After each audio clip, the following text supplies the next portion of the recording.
ظالم کتے کو کھڑا کیا جاتا ہے بھونکنے کے لیے. نبی آخر زمان صلی اللہ علیہ وسلم کی شان میں بھونکو. اس کو فنڈنگ کی جاتی ہے, اس کو حکومت کی پہرے داری دی جاتی ہے, سب کچھ, اور وہ بھونکتا ہے کہیں بیٹھ کر کے. اور پھر دیکھا جاتا ہے امت محمدیہ کو کہ یہ پوری بے ہوش ہوئی کہ نہیں ہوئی, پوری بے ہوش ہو گئی یا نہیں ہوئی. یہ آزمانے کے لیے کھڑا کیا جاتا ہے ہر دور میں. عربوں کو انہوں نے دیکھا بے ہوش ہو گئے, یہ کہیں کچھ کرنے والے نہیں, اس لیے ان کے سروں پر آ کر بیٹھ گئے. لیکن فخر ہے مجھے غریب نواز کی اس ہندوستان پر. یہاں پر بھی نشہ میں سالوں سے ہمیں مدہوش کیا گیا, اور پھر یہاں پر بھی چیک کرنے کے لیے کچھ پاکھنڈیوں کو کھڑا کیا گیا اور گستاخان رسول کو کھڑا کیا گیا بھوکو محمد عربی کے شان میں. لیکن قسم خدا کی میں نے دیکھا ہندوستان کے مشرق سے مغرب, شمال سے جنوب تک کوئی خطہ ایسا نہیں جو حضور کی گستاخی پر سویا ہوا ہو. ہر محلے کا بچہ کھڑا ہوا اور ان کتوں کو بتایا آج بھی غیرت موجود ہے, اپنا سب کچھ گنبد خضرا کل بھی تھا اور میرے نبی سے میرا رشتہ کل بھی تھا. دنیا کو کیسے پتا چلا کہ یہ ہوش میں ہے؟ یہی رات کے 3 بجے کا مجمع جب کہتا ہے لبیک یا رسول اللہ, دنیا کو اچھی طرح سمجھ میں آیا کہ یہ پورے بے ہوش نہیں ہوئے. اور اللہ کا کرم ہے, ایمان جب تک تمہارا سلامت ہوگا تم بے ہوش نہیں ہوں گے, بے ہوش نہیں ہوں گے. اور اسی ایمان کی بات میں کر رہا ہوں, چاہے جتنے بھی تمہارے اندر خرابیاں لا کر ڈال دی جائیں, لیکن عشق مصطفیٰ موجود ہو تو یہ برائیاں تمہیں بے ہوش نہیں کریں گی. ہاں اسی لیے میں ایک جملہ کہتا ہوں, ہمارا بچہ آج گنہگار تو ہو جاتا ہے لیکن میرے مصطفیٰ کا غدار نہیں ہوتا. گنہگار ہونا اور ہے, غدار ہونا اور ہے. ناموں سے مصطفیٰ پر بات آئے تو یہ سب اپنے گھروں سے نکل جاتے ہیں. ناموں سے مصطفیٰ پر بات آئے تو پھر یہ نہیں دیکھتے کہ میرے لیے آس پاس کیا معاملات ہیں. یہی ایمان کی علامت ہے جو آج موجود ہے. ابھی میں اگر آپ سے کہوں اشہد ان محمد رسول اللہ صلی اللہ علیہ وسلم, میں نے نام لیا میرے نبی کا, تم نے انگوٹے چومے اور لگائے کیوں؟ اپنے لبوں سے انگوٹا چوما اور آنکھوں سے لگایا. میں نے کہا تو نہیں کسی کو, میں نام لیتا ہوں آپ کے ہاتھ خود بخود اٹھتے ہیں. نام میں یہ اثر ہے, محمد رسول اللہ صلی اللہ علیہ وسلم. یہ نام جب لیا جاتا ہے, اور غور سے دیکھنا یہ صرف سنیوں کے ہاتھ اٹھتے ہیں,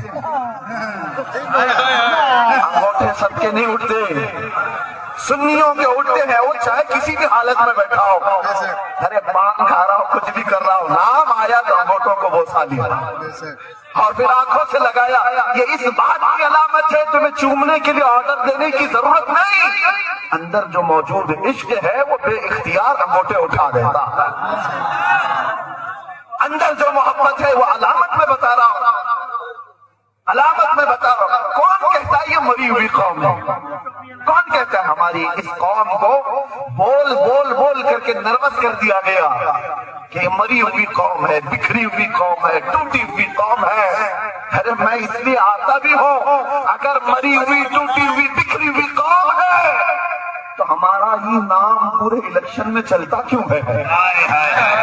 کیا بات, سارے مدعے تو ہمارے ہیں, اور دجالی میڈیا کو ہمارے بغیر تو دکان بھی نہیں چل سکتی, ہمارے نام کے بغیر تو دکان بھی نہیں چلتی. 24 گھنٹے میں آپ دیکھو کسی کو بھی کھولو, ارے وہاں داڑھی تو دکھی جائے گی, ٹاپک تو کوئی ٹوپی دکھی جائے, کسی کا برقع دکھ جائے, کبھی مسجد کے مینار اور منبر قرآن کی آیتیں, کل ملا کر کے گرم کرنے کے لیے. بلکہ حد تو یہ ہے کسی چلتے پھرتے نیتا کو جو کوئی پوچھتا ہی نہیں, فیم لینا ہے, مشہور ہونا ہے تو اسے ہمارے خلاف بھونکنا پڑتا ہے, ہمیں گالیاں دینی پڑتی ہیں. اسلام کو, قرآن کو جب بھونکتا ہے تو مشہور ہونے کی کوشش کرتا ہے. میں سوچتا ہوں ارے تیرے پاس کچھ تھا نہیں جو بول کے مشہور ہوتا, تجھے مشہور ہونے کے لیے بھی میرے دین کا سہارا لینا پڑتا ہے. حضور کی ذات پر بھونکتا ہے اور ولد بننے کی کوشش کوشش کرتا ہے. لیکن ایک بات میں آپ کو بتا دوں، اس فیم میں اور اس فیم میں بڑا فرق ہے. گالی دے کر مشہور ہونے والا اور تعریف کر کے مشہور ہونے والا، دونوں میں بڑا فرق ہے. گالی دینے والا ایک بار دے گا، زندگی بھر چھپ چھپ کر کے گھومنا پڑے گا، اور تعریف کرنے والا کہیں چھپ کے بیٹھتا ہی نہیں، بلکہ اس کی تعریف تعریف تعریف تعریف. ہم نے دیکھا ہے تعریف کرو مصطفیٰ کی اور اس کے بعد چھپنے کا موقع ہی نہیں ملتا. ہم دیکھتے ہیں نہ ہماری رات ہے اور ہمارا دن بچا ہے، سب دے دیا اور جہاں گئے ہزاروں کے مجمع میں تنہا گئے. وجہ کیا ہے؟ فرق ہے، یہی فرق ہے. آج سے میں کہتا ہوں جو ایمان کی دولت تمہارے پاس باقی ہے اس کو میں بتانا چاہتا ہوں. مرے نہیں وہ، مرے نہیں وہ، باقی ہو تبھی تو ذکر چل رہا ہے. ہمارا وجود ہے تبھی تو ہم گنائے جا رہے ہیں، اور وہ بھی چھوٹے موٹے لوگ تھوڑی نہ ہم کو گن رہے ہیں، بڑے بڑے لوگ گن رہے ہیں، بڑے بڑے لوگ ان کو شمار کرتے ہیں. میں کبھی کبھار سوچتا ہوں کہ بہت چھوٹے سے بچے بنگال کے آئے تو جگہ جگہ ان کے ساتھ مار پیٹ، ان کو بھگانے کی کوششیں کئی علاقوں میں دکھتی. وجہ یہ ہے کہ بہاری ہونا یا بنگالی ہونا مسئلہ نہیں ہے، مسئلہ اس کا مسلمان ہونا ہے. لوگوں کو یہ تکلیف کہ یہ مسلمان ہے، اس کو رہنے نہ دیا جائے. یہ سارے معاملات تمہیں جگانے کے لیے ہیں. دنیا یہ بتا رہی ہے کہ آج بھی ہم تم کو شیر ہی سمجھتے ہیں. ڈر کس سے لگتا ہے؟ ڈر کس سے لگتا ہے؟ ہاں، کتوں کو ہمیشہ شیر سے ڈر لگتا ہے، بتایا ہی جاتا ہے. آج بھی ہم ڈرو مت، ہماری تقریر میں گھوم پھر کے کتا آ ہی جاتا ہے.